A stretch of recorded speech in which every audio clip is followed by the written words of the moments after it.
तो चलिए अब छत्तीसगढ़ से अगली खबर आपको बता दें, जहां युक्ति युक्त करंट पर रण लगातार जारी है। जी हां, छत्तीसगढ़ में युक्ति युक्त करंट के खिलाफ लड़ाई अब सड़क पर आ गई है। शिक्षकों के आंदोलन के बाद इस मुद्दे पर कांग्रेस ने भी सड़क पर उतरने का ऐलान कर दिया है।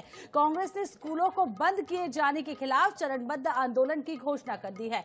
दूसरी ओर कांग्रेस किसी भी स्कूल को बंद करने की बात से इनकार कर रही है।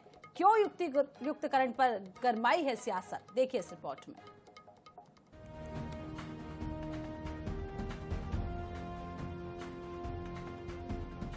छत्तीसगढ़ में युक्ति युक्त करण को लेकर पहले ही शिक्षक संघ सड़क पर है। अब प्रदेश के प्रमुख विपक्षी दल भी स्कूलों को बंद किए जाने के विरोध में चरणबद्ध आंदोलन करने जा रही है। प्रदेश कांग्रेस अध्यक्ष दीपक बैज ने शिक्षा न्याय आंदोलन का ऐलान कर दिया है। मिली जानकारी के मुताबिक 5 जून से 7 जून के बीच सभी जिलों में स्कूल बंद करने के खिलाफ प्रेस कॉन्फ्रेंस की जाएगी। 9 जून से 11 जून के बीच सभी ब्लॉकों में बीईओ दफ्तर का घेराव किया जाएगा। दूसरे चरण में सभी जिलों में जिला शिक्षा अधिकारी के दफ्तर का घेराव किया जाएगा। सभी जिलों में 3 से 5 किलोमीटर तक लंबी शिक्षा न्याय यात्रा निकाली जाएगी। यात्रा में प्रदेश कांग्रेस अध्यक्ष दीपक बैज समेत सभी वरिष्ठ नेता शामिल होंगे।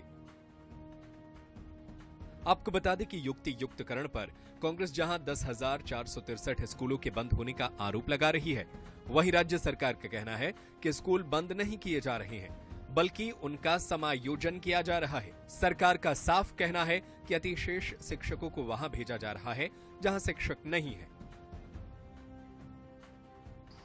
प्रेस कॉन्फ्रेंस का निर्णय, बीओ कार्यालय घेराव का निर्णय, फिर 3 से 5 किलोमीटर न्याय यात्रा कर डीओ कार्यालय का घेराव का निर्णय और स्कूलों के सामने तख्ती लेकर प्रदर्शन करने का निर्णय कांग्रेस पार्टी ली है।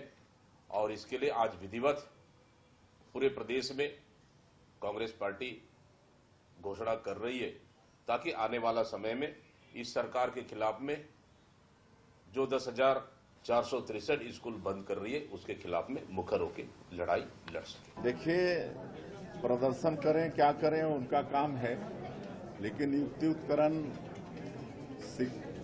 शिक्षा की गुणवत्ता को बढ़ाने के लिए कदम है, बच्चों के हित में ये कदम है। युक्तियुक्तकरण को में किसी भी एक भी स्कूल बंद नहीं हो रहा है। जिस तरीके से गलत प्रचार इसके विषय में किया गया, स्कूल बंद नहीं हो रहा है। 2 स्कूल मर्ज हो रहे हैं। एक ही प्रीमाइसेस में एक मिडिल स्कूल है, एक प्राइमरी स्कूल है और दोनों के प्रधान पाठक अलग अलग हैं, तो दोनों स्कूल मर्ज हुए, तो बंद नहीं हुआ। अभी बिल्डिंग उतनी है, कक्षाएं उतनी है, छात्र उतने हैं, सिर्फ प्रधान पाठक एक होगा तो ठीक है, प्रधान पाठक एक हो सकता है। अब एक जो प्रधान पाठक बचे तो वो पद खत्म नहीं हो गया, उस व्यक्ति को कहीं और काम उससे लिया जा रहा है। ये अच्छी व्यवस्था है ना, इस अच्छी व्यवस्था को दुष्प्रचारित किया जा रहा है, ये गलत है। बहरहाल छत्तीसगढ़ में शिक्षकों के 45,000 पदों को समाप्त करने से लेकर 57,000 शिक्षकों की भर्ती तक कई मसलों पर जमकर सियासत हो रही है। शिक्षक पहले ही इस मुद्दे को लेकर आंदोलन कर रहे हैं। ऐसे में अब कांग्रेस भी आंदोलन की राह पकड़ती नजर आ रही है। ऐसे में देखना होगा कि कांग्रेस के आंदोलन का युक्ति युक्तकरण के फैसले पर कितना असर होता है। गौरव शर्मा, INS 24/7, रायपुर। तो इसी खबर पर ज्यादा जानकारी के लिए विशेष संवाददाता गौरव शर्मा हमारे साथ जुड़ चुके हैं। गौरव, युक्ति युक्तकरण का विरोध लगातार कांग्रेस कर रही है। हालांकि सीएम साहब खुद कई बार कह चुके हैं कि शिक्षा का स्तर सुधरेगा और गुणवत्ता बढ़ाने के लिए कदम उठाया जा रहा है। बावजूद उसके अब बड़े आंदोलन की तैयारी में कांग्रेस। छत्तीसगढ़ में राज्य सरकार इसलिए प्रयास कर रही है कि अतिशेष शिक्षकों को उन स्थानों पर भेजा जाए जहां पर दूरस्थ स्थानों में, दूरस्थ अंचलों में जहां पर शिक्षकों की कमी है। लेकिन कहीं ना कहीं युक्ति युक्तकरण पर अब राजनीति जो है वो तेज हो गई है। कांग्रेस सीधा आरोप लगा रही है कि 10,463 स्कूलों को बंद करने का राज्य सरकार प्रयास कर रही है और इसके विरोध में कांग्रेस ने शिक्षा न्याय आंदोलन की घोषणा की है। अलग अलग चरणों में कांग्रेस के आंदोलन को संचालित किया जाएगा। 5 से 7 जून के बीच सभी जिलों में प्रेस कॉन्फ्रेंसेस किए जाएंगे। इस माध्यम से बताए जाएंगे कि किस तरह से स्कूलों को बंद किया जा रहा है। इसके बाद 9 से 11 जून तक सभी जिलों में ब्लॉक दफ्तरों का घेराव होगा, ब्लॉक शिक्षा अधिकारी के दफ्तर का घेराव किया जाएगा। अगले चरण में सभी जिलों में जिला शिक्षा अधिकारी के कार्यालय का घेराव होगा। सभी जिलों में शिक्षा न्याय यात्रा निकाली जाएगी और उसके बाद फिर एक अगला चरण जो होगा वो घेराव के बाद तख्ती लेकर पालकों के साथ कांग्रेस के नेता प्रदर्शन करते नजर आएंगे और शिक्षा न्याय यात्राएं जो आयोजित की जाएंगी सभी जिलों में, उस पर प्रदेश कांग्रेस अध्यक्ष दीपक बैज समेत तमाम जो कांग्रेस के नेता हैं वो शामिल होंगे। लगभग 1 महीने तक ये जो कांग्रेस का आंदोलन है वो चलेगा युक्ति युक्तकरण के खिलाफ।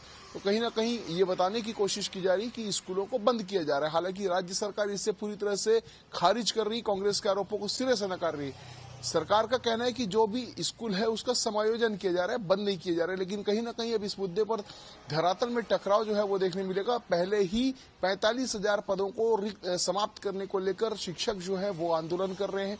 ऐसे में कांग्रेस एक तरफ जहां स्कूलों को बंद करने का आरोप लगा रही, 45,000 पदों के समायोजन का विरोध कर रही, साथ ही साथ 57,000 शिक्षकों की भर्ती की जो मांग है वो भी इस माध्यम से की जा रही है। यही वजह है कि युक्ति युक्तकरण का जो आंदोलन है वो कहीं ना कहीं लाखों लोगों को प्रभावित करने वाला आंदोलन होगा और यही वजह है कि युक्ति युक्तकरण के विषय को कांग्रेस ने चुना और इस विषय पर अब चरणबद्ध आंदोलन की घोषणा कांग्रेस ने की है। ऐसे में अब देखना होगा कि कांग्रेस के आंदोलन का असर कितना होता है, क्योंकि राज्य सरकार ने यह तय कर लिया है कि युक्ति युक्तकरण की प्रक्रिया होकर रहेगी। जिन स्कूलों में अतिशय शिक्षक है, जहां पर कई स्कूल ऐसे भी हैं, रायपुर में ही कई स्कूल ऐसे हैं जहां पर छात्रों की संख्या का अनुपात और शिक्षकों की संख्या का अनुपात जो है वो कहीं मेल नहीं खाता, कई अधिक जो छात्रों की संख्या उससे कहीं अधिक अनुपात में शिक्षकों की संख्या है। तो ये इस गड़बड़ियों को दूर करने के लिए ऐसे स्थानों में शिक्षकों को भेजा जाना है जहां पर शिक्षकों की कमी है। तो इसे लेकर युक्ति युक्तकरण की प्रक्रिया शासन आगे बढ़ाना शुरू कर चुकी है। ऐसे में अब देखना होगा कि कांग्रेस के आंदोलन का और शिक्षकों के आंदोलन का युक्ति युक्तकरण की प्रक्रिया पर कितना असर होता है। तो देखना होगा क्या कुछ असर होता है इस पूरे मामले में। बहुत बहुत शुक्रिया गौरव जी तमाम जानकारी देने के लिए। तो राजधानी रायपुर से अगली खबर आपको बता दें, जहां साई कैबिनेट की बैठक जो है वो शुरू हो चुकी है। सीएम साई की अध्यक्षता में बैठक हो रही है, महानदी भवन में हो रही है बैठक। कई महत्वपूर्ण प्रस्तावों को मंजूरी इस बैठक के दौरान मिल सकती है। तो बड़ी अपडेट आपको दे रहे हैं साई कैबिनेट की बैठक से जुड़ी हुई, और साई कैबिनेट की बैठक जो है वो शुरू हो चुकी है। कई महत्वपूर्ण प्रस्तावों को आज इस बैठक में मंजूरी मिल सकती है। तो साई कैबिनेट की बैठक शुरू हो चुकी है, सीएम साई की अध्यक्षता में बैठक हो रही है, मंत्रिमंडल के सभी नेता इसमें मौजूद हैं। और इसी के साथ इस बुलेटिन में फिलहाल इतना ही। बने रहिए INS 24/7 के साथ और मुझे दीजिए इजाजत। नमस्कार।